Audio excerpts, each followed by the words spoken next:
তোমাদের গ্রামের ছেলে মেয়েরা, তোমরা চিন্তা করো, তোমাদের পায়ের মধ্যে একটা শিকল লাগানো আছে। একবার একটা বাবার ছেলে চিড়িয়াখানা গেল, ছেলে এবং বাবা দেখলো বড় বড় হাতি, তার পায়ে একটা চিকন একটা শিকল লাগানো আছে। ছোট ছোট হাতি, তার পায়েও চিকন শিকল লাগানো আছে।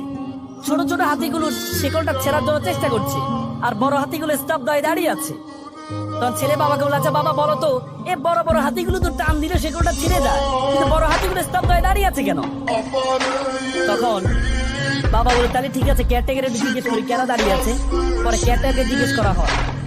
কেয়ারটেকার বলে, এই যে বড় বড় হাতিগুলো যখন ছোট ছিল তাদের পায়ে শিকলটা লাগানো হয়েছিল, তখন তারা এই ছোট ছোট হাতিগুলোর মধ্যে ছেড়ার চেষ্টা করেছে, তখন তারা পারে নাই, তাদের মাথার মধ্যে সেট হয়েছে। তখন যেহেতু পারি নাই, এখনো আমি আর এটা পারবো না। আজকে তোমাদের মধ্যে পায়ে একটা শিকল লাগানো, তোমার বড় ভাই চেষ্টা করতে, সে পারে নাই।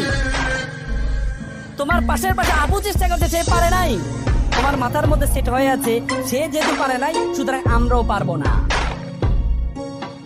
এই জন্য থিঙ্ক বিগ, চিন্তা করতে হবে বড়। মনে হয় যে মানুষ তার স্বপ্নের মতো বড়। স্বপ্নের আয়তন যত বড়, মানুষ তত বড়।